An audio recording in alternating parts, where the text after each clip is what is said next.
नमस्कार दोस्तों, कैसे हो आप लोग। उम्मीद करता हूँ दोस्तों आप सब बहुत बढ़िया होंगे। दोस्तों चलिए आज हम देखने वाले हैं बिहार जीविका एग्जाम एरिया कोऑर्डिनेटर का, जिसका एग्जाम जो है दोस्तों 27, 28, 29, 30, 31 से लेकर 3 तक दोस्तों ये एग्जाम होने वाला है, 3 दिसंबर तक। ठीक है, तो जिन लोग का भी दोस्तों अभी तक एग्जाम नहीं हुआ है दोस्तों, क्या करेंगे दोस्तों, आप लोग इस वीडियो को पूरा देखेंगे दोस्तों। और किस प्रकार से क्वेश्चन पूछे जा रहे हैं, सभी प्रकार के क्वेश्चन हमने लाए हैं दोस्तों, 1 से लेकर 70 तक क्वेश्चन को, सभी क्वेश्चन को हम बताने वाले हैं। ठीक है, किस टॉपिक से क्वेश्चन पूछे जा रहे हैं और किस टाइप के रीजनिंग हो, जीविका परियोजना हो, कंप्यूटर हो, सभी टाइप के हम क्वेश्चन को सॉल्व करेंगे। ठीक है, तो चलिए दोस्तों प्रश्न को हम देखेंगे। उससे पहले दोस्तों अगर अभी तक आपने इस चैनल को सब्सक्राइब नहीं किया है तो चैनल को सब्सक्राइब कर लीजिएगा दोस्तों, और वीडियो को लाइक करना मत भूलिएगा। ठीक है, चलिए अब हम प्रश्न को शुरू करते हैं। 1 नंबर प्रश्न से देखिए प्रश्न में अब क्या पूछ रहा है। 1 नंबर प्रश्न की तरफ बढ़ते हैं।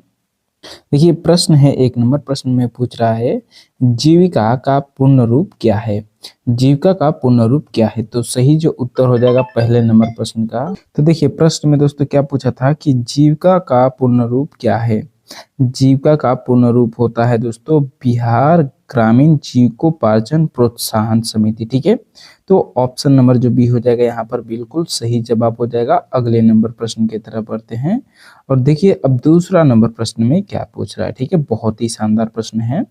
जीविका की स्थापना और संचालन में किस अंतर्राष्ट्रीय वित्तीय संस्था के ने प्रमुख भूमिका निभाई है। ठीक है, तो जीविका की स्थापना और संचालन में जो विश्व बैंक है उसने प्रमुख भूमिका निभाया है। ऑप्शन नंबर जो यहाँ पर सी हो जाएगा वर्ल्ड बैंक, बिल्कुल सही जवाब हो जाएगा। ठीक है, अगला नंबर प्रश्न की तरफ बढ़ते हैं और देखिए अब दूसरा नंबर जो प्रश्न है, प्रश्न में क्या पूछ रहा है। ठीक है, प्रश्न है जीविका की संस्थागत संरचना में सबसे निचला और आधारभूत स्तर क्या है। ठीक है, तो जीविका की संस्थागत संरचना में सबसे जो निचला स्तर है वो है स्वयं सहायता समूह। ठीक है, स्वयं सहायता समूह जो कि सबसे निचला स्तर होता है जीविका में संस्थागत में, और जो सबसे ऊपरा स्तर होता है वो CLF होता है। ठीक है, और बीच वाला भी होता है विलेज ऑर्गेनाइजेशन। ठीक है, याद रखिएगा।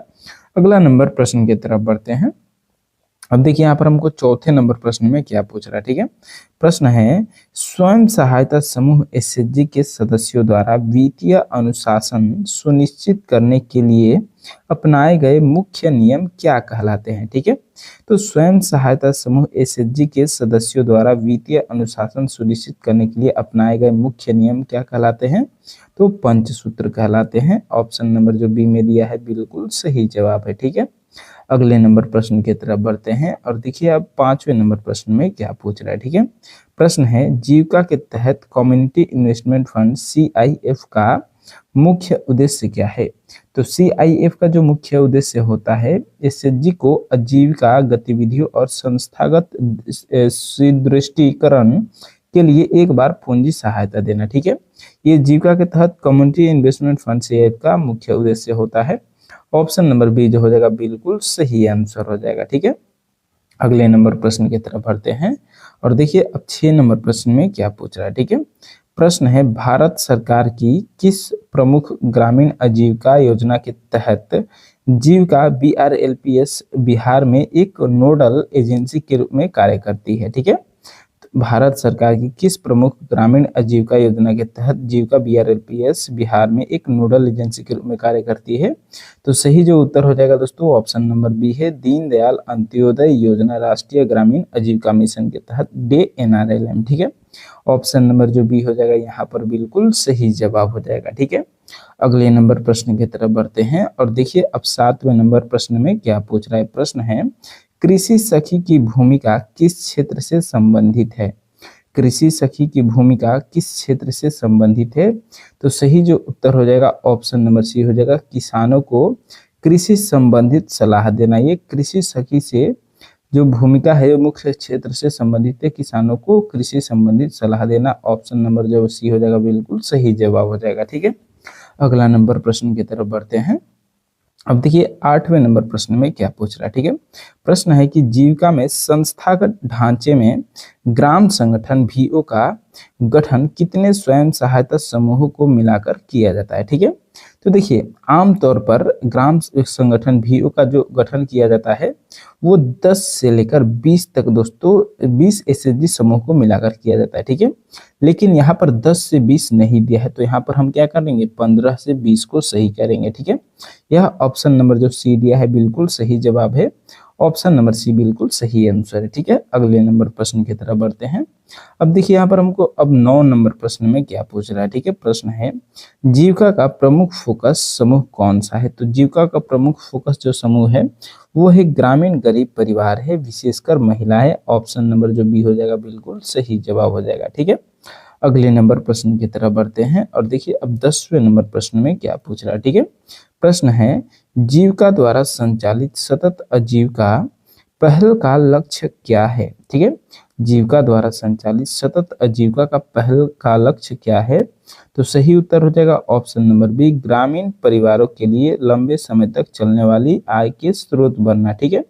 ऑप्शन नंबर जो सी बी नंबर हो जाएगा यहाँ पर बिल्कुल सही जवाब हो जाएगा। अगला नंबर प्रश्न की तरफ बढ़ते हैं और यहाँ से जो हम 10 प्रश्न देखने वाले हैं वो कंप्यूटर के प्रश्न देखने वाले हैं, ठीक है। जो कि इसी टाइप के जो प्रश्न है आपके एग्जाम में पूछे जा रहे हैं, तो क्वेश्चन को ध्यान से देखिएगा, ठीक है।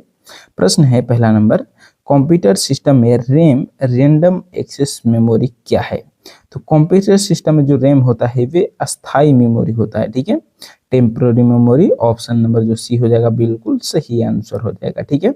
अगला नंबर प्रश्न की तरफ बढ़ते हैं और देखिए अब 12वें नंबर प्रश्न में क्या पूछ रहा है, किसी एप्लीकेशन सॉफ्टवेयर को कंप्यूटर से हटाने या रिमूव की प्रक्रिया को क्या कहा जाता है, ठीक है।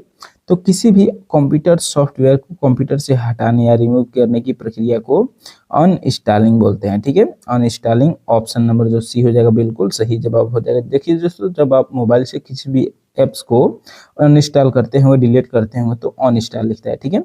वही दोस्तों अनइंस्टॉलिंग लिख रहा है। ऑप्शन नंबर जो सी हो जाएगा बिल्कुल सही जवाब हो जाएगा, ठीक है।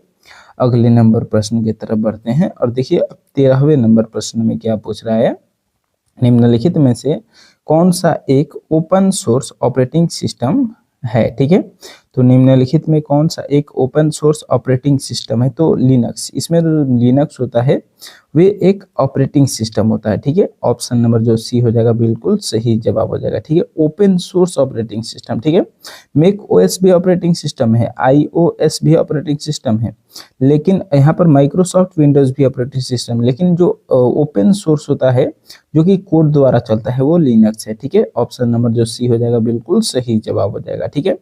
अगला नंबर प्रश्न की तरफ बढ़ते हैं और देखिए यहाँ पर हमको 14 नंबर प्रश्न में क्या पूछ रहा है, ठीक है। प्रश्न है एक बाइट में कितने बिट्स होते हैं, ठीक है। तो एक बाइट में 8 बिट्स होते हैं। ऑप्शन नंबर जो डी में दिया है बिल्कुल सही जवाब है, ठीक है। अगले नंबर प्रश्न की तरफ बढ़ते हैं और देखिए अब 15वें नंबर प्रश्न में क्या पूछ रहा है, कंप्यूटर नेटवर्क में आईपी एड्रेस का मुख्य उद्देश्य क्या है। कंप्यूटर नेटवर्क में आईपी एड्रेस का मुख्य उद्देश्य क्या है। तो आईपी एड्रेस का जो मुख्य उद्देश्य होता है वो नेटवर्क पर डिवाइस की पहचान करता है, ठीक है। ऑप्शन नंबर जो बी हो जाएगा बिल्कुल सही आंसर हो जाएगा। अगला नंबर प्रश्न की तरफ बढ़ते हैं और देखिए यहाँ पर हमको 16वें नंबर प्रश्न में अब क्या पूछ रहा है, एमएस वर्ड में प्रिंट प्रीव्यू के लिए सामान्यतः किस शॉर्टकट कुंजी का उपयोग किया जाता है। तो एमएस वर्ड में प्रिंट प्रीव्यू के लिए सामान्यतः किस शॉर्टकट कुंजी का उपयोग किया जाता है। तो Ctrl+F2 के लिए। ऑप्शन नंबर जो सी हो जाएगा बिल्कुल सही जवाब हो जाएगा, ठीक है। अगला नंबर प्रश्न की तरफ बढ़ते हैं और देखिए अब 17 नंबर क्वेश्चन में क्या पूछ रहा है, फिशिंग किस प्रकार का साइबर अपराध है, ठीक है। तो फिशिंग जो होता है वो धोखे से संवेदनशील जानकारी प्राप्त करना होता है, ठीक है।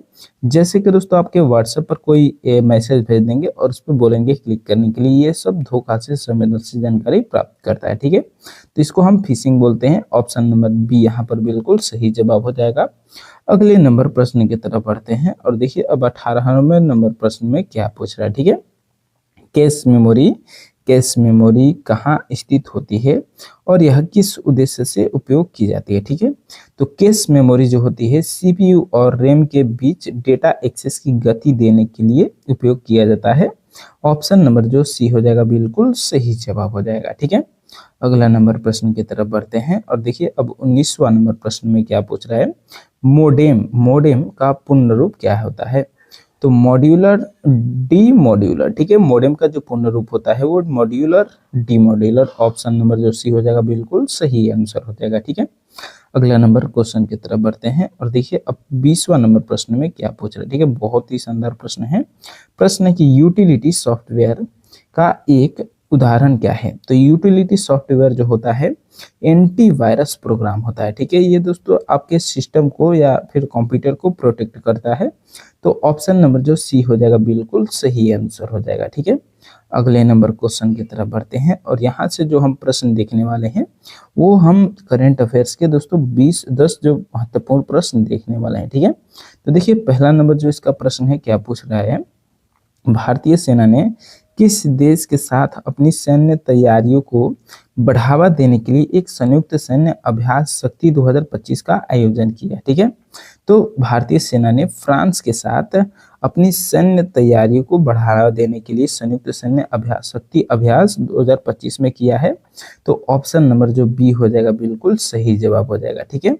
अगला नंबर प्रश्न की तरफ बढ़ते हैं और देखिए अब 22वां नंबर प्रश्न में क्या पूछ रहा है, संयुक्त राष्ट्र महासभा UNGA के 80 नंबर जो सत्र का अध्यक्ष प्रेसिडेंट किसे चुना गया है, ठीक है। तो सही जो उत्तर हो जाएगा ऑप्शन नंबर डी हो जाएगा एनालेना बेयरबाक को, ठीक है, जिसको संयुक्त राष्ट्र महासभा UNGA के 80 नंबर का सत्र अध्यक्ष चुना गया है। ऑप्शन नंबर डी यहाँ पर बिल्कुल सही आंसर हो जाएगा, ठीक है।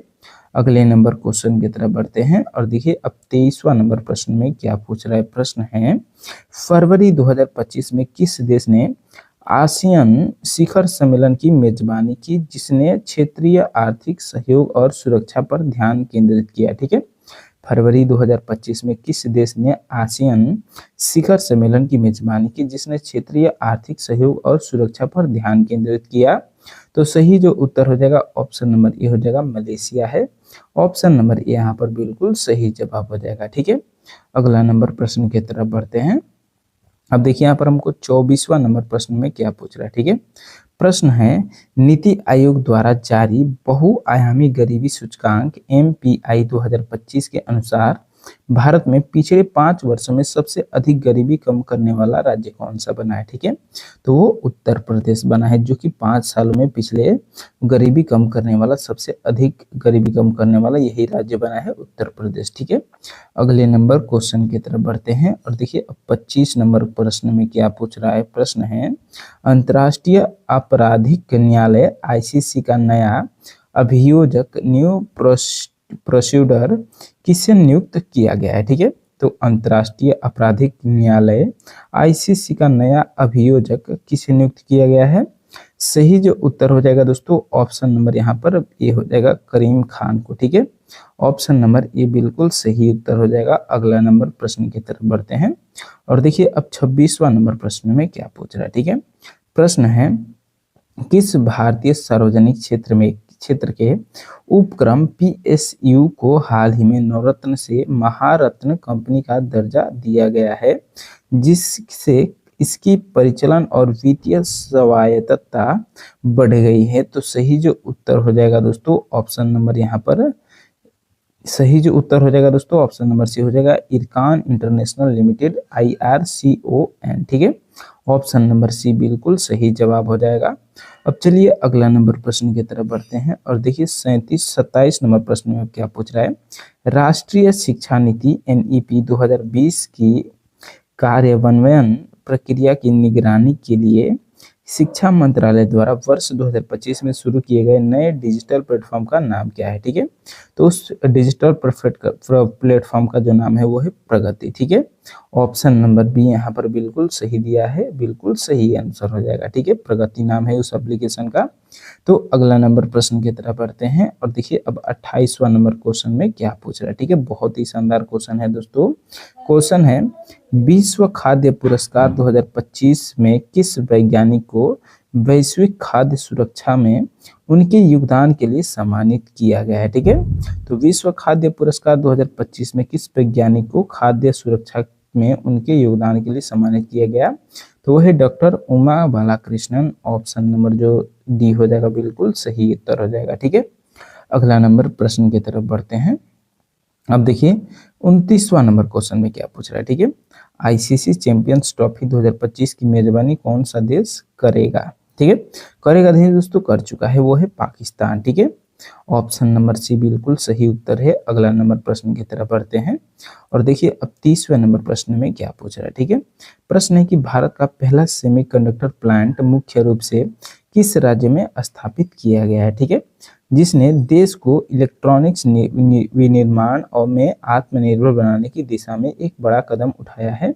तो सही उत्तर जो है दोस्तों ऑप्शन नंबर सी हो जाएगा, गुजरात सांसद धोरेला में ऑप्शन नंबर सी बिल्कुल सही जवाब हो जाएगा। ठीक है, अगला नंबर प्रश्न की तरफ बढ़ते हैं और देखिए यहाँ पर हमको 31 नंबर प्रश्न में अब क्या पूछ रहा है। ठीक है, बहुत ही शानदार प्रश्न है दोस्तों, यहाँ से हम रीजनिंग के 10 प्रश्न देखने वाले हैं। जी हाँ दोस्तों, वही प्रश्न देखेंगे जिस टाइप का ये प्रश्न पूछे जा रहे हैं आपके एग्जाम में। ठीक है, तो देखिए प्रश्न है श्रृंखला पूरी करें। ठीक है, नंबर सीरीज का प्रश्न है, 7 दिया है, 10 दिया है, 16 दिया है, 25 दिया है, 37 दिया है, लास्ट में प्रश्नवाचक चिन्ह आ रहा है। ठीक है, तो देखिए जब संख्या धीरे धीरे बढ़ती हो तो हम क्या करते हैं, उसमें दो संख्याओं के बीच का हम अंतर देखते हैं। ठीक है, तो सेम हम वही काम करेंगे। 7 से 10 कैसे हो रहा है, 10 से 16 कैसे हो रहा है, 16 से 25, 25 से 37, इसी तरह अगला निकाल लेंगे। ठीक है, तो सबसे पहले देखिए 7 से 10 हो रहा है। ठीक है, तो 7 से 10 कब होता है, 7 में जब हम प्लस का 3 करेंगे तो 10 हो जाएगा। ठीक है, उसी तरह अब 10 से 16 देखिए, 10 से 16 कब होगा, तो 10 में प्लस का जब 6 करेंगे तो 16 हो जाएगा। ठीक है, फिर 16 से 25, 16 से 25 कब होगा, तो 16 में देखिए 16 में क्या हो रहा है, तो 16 में प्लस का यहाँ पर 9 करेंगे तो 25 हो जाएगा। ठीक है, प्लस का 9 करेंगे तो 25 हो जाएगा। ठीक है, अब देखिए और आगे बढ़ेंगे, 25 से 37 हो रहा है। ठीक है, तो 25 से 37 कब हो रहा है, जब 25 में हम 12 का प्लस करेंगे तब जाकर 37 हो रहा है। ठीक है, अब यहाँ पर हमको अगला बताना है, नहीं पता है। ठीक है, तो उसके लिए हम क्या करेंगे, पहले पैटर्न को समझना पड़ेगा। ठीक है, 3 है, 6 है, 9 है, 12 है। ठीक है, तो देखिए इसमें क्या हो रहा है, 3 से 6 हो रहा है। ठीक है, तो इसको भी अब अंतर देखेंगे। ठीक है, 3 में प्लस का यहाँ पर 3 हुआ है। ठीक है, फिर देखिए आगे 6 से 9, 6 में क्या हुआ है, यहाँ पर भी प्लस का 3 हो गया है।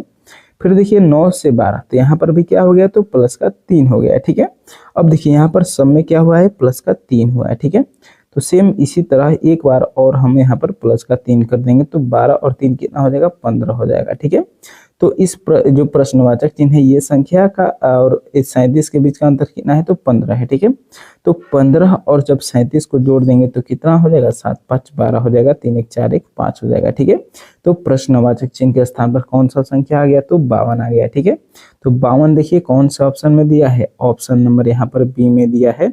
ऑप्शन नंबर जो बी हो जाएगा बिल्कुल सही जवाब हो जाएगा। ठीक है, और इस प्रकार का दोस्तों एक क्वेश्चन हर एग्जाम में पूछे जा रहे हैं। ठीक है, तो इस क्वेश्चन को आप बिल्कुल अच्छी तरह से समझ लीजिएगा, अगर अच्छे से समझ में नहीं आया तो एक बार और समझ लीजिए, बिल्कुल समझ में आ जाएगा। ठीक है, अगला नंबर प्रश्न की तरफ बढ़ते हैं और देखिए अब दूसरा नंबर जो क्वेश्चन है 32 नंबर, विषम अक्षर या शब्द चुने। ठीक है, ओड वन आउट। ठीक है, तो देखिए प्रश्न क्या है, जनवरी है, फरवरी है, जुलाई, अच्छा जनवरी है, अप्रैल है, जुलाई है, दिसंबर है। ठीक है, तो देखिए क्या होता है कि इसमें हम अंतर देखना है। ठीक है, एक अलग बताना है। ठीक है, तो सभी तो महीने का नाम है, लेकिन देखिए जो जनवरी होता है कितना दिन का होता है, 31 दिन का होता है। ठीक है, अब देखिए इसी तरह हम आगे बढ़ेंगे, अप्रैल कितने दिन का होता है, अप्रैल जो होता है दोस्तों महीना, ये कितने दिन का होता है, तो जनवरी फरवरी मार्च अप्रैल, अप्रैल जो होता है ये 30 दिन का होता है। ठीक है, फिर देखिए आगे बढ़ते हैं, जुलाई कितने दिन का होता है, 31 दिन का,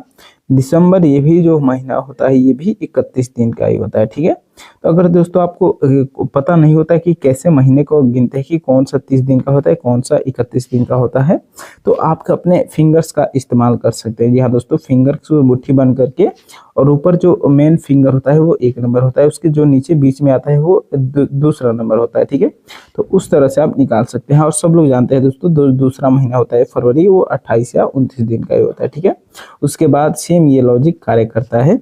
अगले नंबर प्रश्न की तरफ बढ़ते हैं, यहाँ पर ऑप्शन नंबर जो बी हो जाएगा बिल्कुल सही जवाब हो जाएगा, अप्रैल जो कि केवल 30 दिन का है, बाकी सभी यहाँ पर 31 दिन का है। ठीक है, तो अलग है ऑप्शन नंबर बी, यही बिल्कुल सही आंसर है। अगला नंबर प्रश्न की तरफ बढ़ते हैं अब देखिए अगला नंबर जो क्वेश्चन है यहाँ पर 33 नंबर प्रश्न है, ठीक है। और कोडिंग डिकोडिंग का प्रश्न है। जी हाँ दोस्तों, कोडिंग डिकोडिंग का एक क्वेश्चन पूछे जा रहे हैं हर एक एग्जाम में, जितना भी अभी तक जीविका का एग्जाम हुआ है हमने बच्चों से पूछा है दोस्तों। अलग अलग ग्रेड का जो एग्जाम दिए है सभी लेवल के एग्जाम में एक जो है कोडिंग डिकोडिंग का क्वेश्चन पूछ ही रहा है, ठीक है। तो प्रश्न को देखते हैं और सॉल्व करते हैं। यदि किसी कोड भाषा में लाइट को KIFGS लिखा जाता है तो उसी भाषा में ड्रीम को कैसे लिखा जाएगा, ठीक है। तो हम सबसे पहले देखेंगे कि यहाँ पर लाइट को KIFGS कैसे लिख रहा है, ठीक है। एक अक्षर को इसमें हम देखेंगे, चलिए देखते हैं। IL को K लिखा है, ठीक है। L कितना नंबर पे आता है, 12 नंबर पे। फिर K जो होता है 11 नंबर पे आता है, यानी कि यहाँ पर क्या किया है तो माइनस का 1 किया है, ठीक है। फिर देखिए I को क्या किया है, I को I ही रहने दिया है, ठीक है।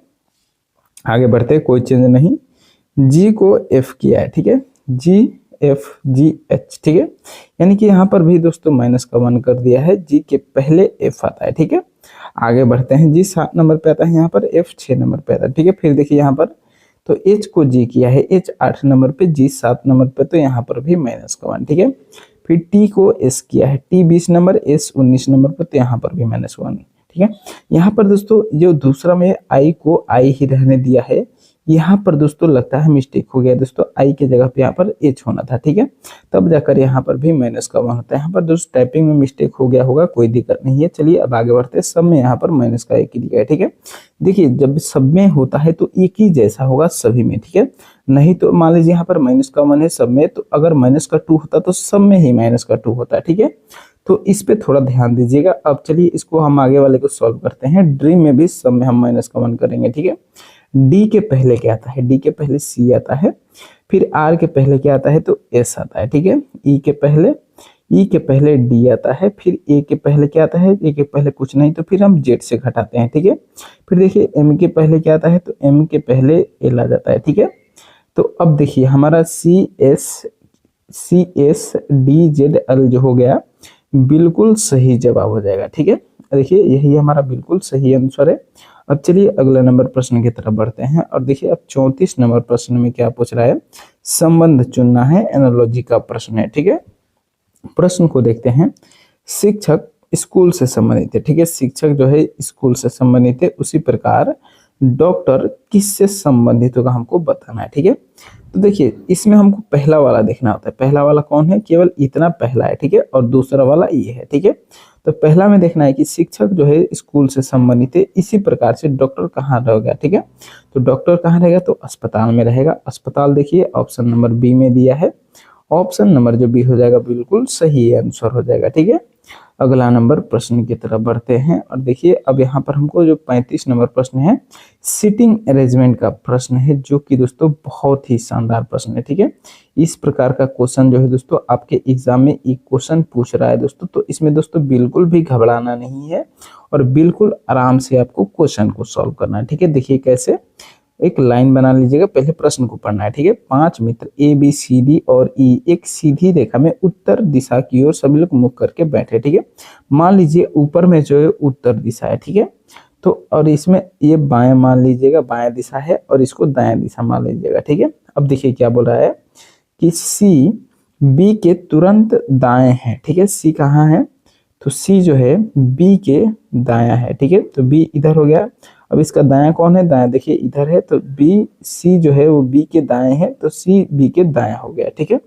आगे बढ़ते हैं। D E के बाएं है, ठीक है। D E के बाएं दूसरा है। अभी इसको थोड़े देर के लिए होल्ड कर देते हैं। क्यों दोस्तों, क्योंकि अभी हमने केवल B और C लिखा है, ठीक है। अब देखिए आगे B A के दाएं तीसरा है, ठीक है। B A के दाएं तीसरा है, ठीक है। यानी कि A के दाएं तीसरा, तो इधर B के बाएं तीसरा कौन होगा, A हो जाएगा, ठीक है। अब देखिए यहाँ से हो गया B A के दाएं तीसरा, A के दाएं 1 2 और तीसरा B हो गया, ठीक है। अब देखिए आगे बढ़ेंगे। आगे क्या बोल रहा है, D और A के बीच में कौन बैठा है, यहाँ पर हमको बताना है, ठीक है। अब देखिए बीच में यहाँ पर क्या छूटा है, हमने इसको छोड़ा था, ठीक है। D E के बाएं दूसरा है, ठीक है। D कहाँ है तो E के बाएं दूसरा है, ठीक है। D जो है वो E के बाएं दूसरा है, तो E के बाएं हम यहाँ पर दूसरा लिख देंगे, ठीक है। तो E के बाएं दूसरा हम कहाँ लिख सकते हैं, अगर यहाँ पर हम E को रखेंगे तो E एक और दो, यहाँ पर दूसरा आएगा, ठीक है। तो दूसरे जगह पे तो ए है, तो इसको हम थोड़ा और आगे लिखेंगे, ठीक है। ई को हम थोड़ा और आगे लिखेंगे, तो देखिए ई को अगर यहाँ पर लिखते हैं तो कहाँ जाएगा, बी ए डी, ई के बाएं दूसरा हुआ तो डी यहाँ पर आ जाएगा, ठीक है। अब देखिए बचा कौन, अब देखिए इसमें 5 मित्र बोला था तो पांचों मित्र यहाँ पर बैठ गए हैं, ठीक है। 5 मित्र बोला था, पांचों मित्र यहाँ पर बैठ गए हैं, ठीक है।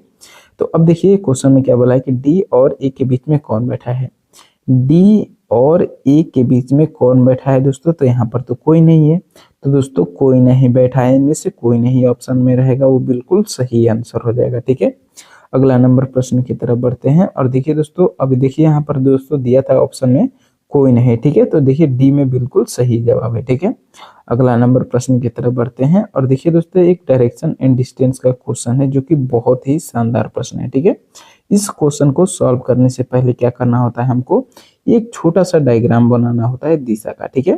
तो मान लेते हैं ये पूर्व दिशा हो गया, इधर पश्चिम हो गया, ऊपर में उत्तर मान लेंगे और नीचे में दक्षिण मान लेंगे, ठीक है। और अगर बीच का दिशा मान लीजिए इधर पूछ दे या फिर इधर पूछते तो क्या करते हैं, दोनों दिशा को मिलाकर बताते हैं, ठीक है। तो देखिए इसी तरह आगे बढ़ेंगे प्रश्न की तरफ। प्रश्न है, एक व्यक्ति दक्षिण दिशा में 10 मीटर चलता है, ठीक है। दक्षिण दिशा किधर है, यहाँ से, तो देखिए यहाँ से बीच से दक्षिण दिशा में 10 मीटर चलता है, यानी कि नीचे जो है ये 10 मीटर चलता है, ठीक है। अब आगे क्या बोला है कि फिर बाएं मुड़ता है और 15 मीटर चलता है, नीचे जाकर अब बाएं मुड़ता है, ठीक है। तो नीचे अगर उल्टा करना है, ठीक है, उल्टा से अब बाएं मुड़ेगा, ठीक है। तो बाएं इधर हो जाएगा, ठीक है, दाएं की तरफ, ठीक है।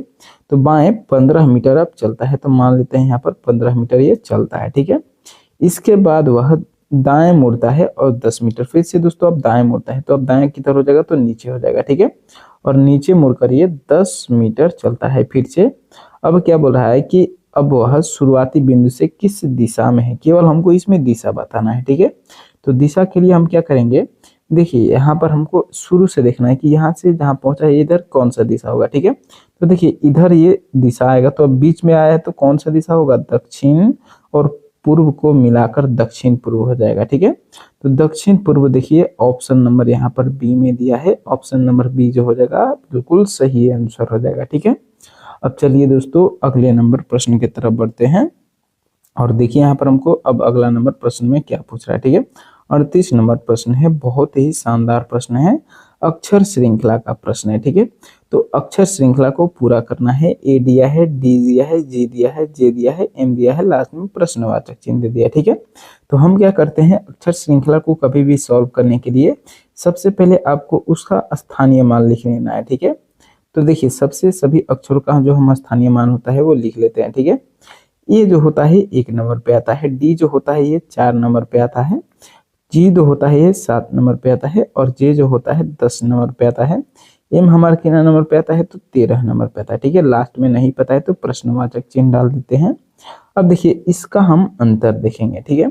1 से 4 तो यानी कि यहाँ पर क्या हो रहा है, 1 में प्लस का 3 हो रहा है, ठीक है।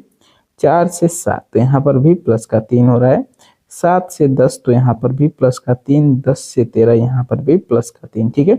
सब में क्या हुआ है, प्लस का 3 हुआ है, तो एक बार और हम प्लस का 3 कर देंगे, 13 3 कितना हो जाएगा, 16 हो जाएगा। 16 नंबर पे कौन सा अक्षर आता है, पी आता है, ठीक है। तो पी प्रश्नवाचक चिन्ह के स्थान पर आ जाएगा और देखिए ऑप्शन में दिया है ए में, ठीक है। पी यहाँ पर बिल्कुल सही आंसर हो जाएगा, ठीक है। अगला नंबर प्रश्न की तरफ बढ़ते हैं। अब देखिए दोस्तों रक्त संबंध का प्रश्न है, प्रश्न में क्या पूछ रहा है, ठीक है। बहुत ही शानदार प्रश्न है। देखिए प्रश्न में पूछ रहा है कि पी क्यू का भाई है, ठीक है। पी किसका भाई है, तो पी जो है यहाँ पर ये क्यू का भाई है, पी यानी कि पी प्लस है, मेल है, ठीक है। आगे बढ़ते हैं। आर क्यू की माँ है, आर किसकी माँ है, तो क्यू की माँ कौन है, आर है, ठीक है। आर माँ है यानी कि फीमेल है, माइनस है, ठीक है। आगे बढ़ते हैं। एस आर का पिता है, एस किसका पिता है, तो एस जो है ये आर का पिता है प्लस है, मेल है, ठीक है। आगे बढ़ते हैं। टी पी की पुत्री है, टी किसकी पुत्री है, तो पी की पुत्री है, टी यानी कि टी माइनस है, ठीक है। अब देखिए लास्ट में क्या पूछ रहा है कि एस का टी से क्या संबंध है, ठीक है। एस का टी से यानी टी जो है दोस्तों टी से, तो एस को ये क्या बोलेंगे, ठीक है। तो देखिए टी के पिता कौन है, टी के पिता जो है दोस्तों यहाँ पर पी है, ठीक है। तो पिता के भाई, यहाँ पर भाई हो या बहन हो, ठीक है। तो पिता के भाई के माँ, ठीक है। तो पिता के माँ, ये भी दोस्तों पी की भी माँ यही होगी, ठीक है। तो देखिए पी के अपने अपने पिता के माता के पिता को क्या बोलिएगा, ठीक है। तो अपने पिता के माता के पिता को आप क्या बोलिएगा दोस्तों, तो माता के पिता को दोस्तों यहाँ पर परनाना बोलिएगा, ठीक है। परनाना देखिए ऑप्शन नंबर डी में दिया है, ऑप्शन नंबर डी जो हो जाएगा बिल्कुल सही जवाब हो जाएगा, ठीक है। अगला नंबर प्रश्न की तरफ बढ़ते हैं और देखिए दोस्तों अब 40वां नंबर क्वेश्चन में क्या पूछ रहा है, ठीक है। कैलेंडर का प्रश्न है, बहुत ही शानदार क्वेश्चन है। प्रश्न में पूछा है दोस्तों आज रविवार है, ठीक है। यदि आज रविवार है तो 61 दिन बाद कौन सा दिन होगा, कुछ नहीं करना है दोस्तों। 61 में आपको 7 से भाग कर देना है, ठीक है। और शेष देखना है कितना बच रहा है, ठीक है। तो 7 से जब भाग कीजिएगा तो 7 8 56 होता है, 7 9 63 हो जाता है, ठीक है। तो अधिक हो जाएगा, अधिक नहीं करना है, कम करना है, ठीक है। 7 से 8 बार में कटेगा, 56 हो जाएगा। और 56 में जब होगा तो उसमें से कितना बचेगा हमको वो देखना है, ठीक है। तो 56 के बाद इसमें से 5 बचेगा, ठीक है। 61 से 56 घटाएंगे तो 5 बचेगा। तो क्या करेंगे, रविवार के बाद 5 दिन बढ़ जाएंगे, ठीक है। देखिए रविवार के बाद कौन सा दिन आता है, पहला सोमवार, फिर मंगलवार, फिर बुधवार, फिर चौथा आता है गुरुवार, फिर बुधवार के बाद दोस्तों गुरुवार आता है, फिर कौन सा दिन आ जाएगा, शुक्रवार आ जाएगा, ठीक है। तो शुक्रवार जो हो जाएगा बिल्कुल सही आंसर हो जाएगा। ऑप्शन नंबर यहाँ पर सी में दिया है, बिल्कुल सही आंसर हो जाएगा, ठीक है। तो उम्मीद करता हूं दोस्तों ये जो 40 क्वेश्चन है बिल्कुल अच्छे तरीके से समझ में आ गया होगा। अब चलिए अगले वीडियो में मिलते हैं, ठीक है।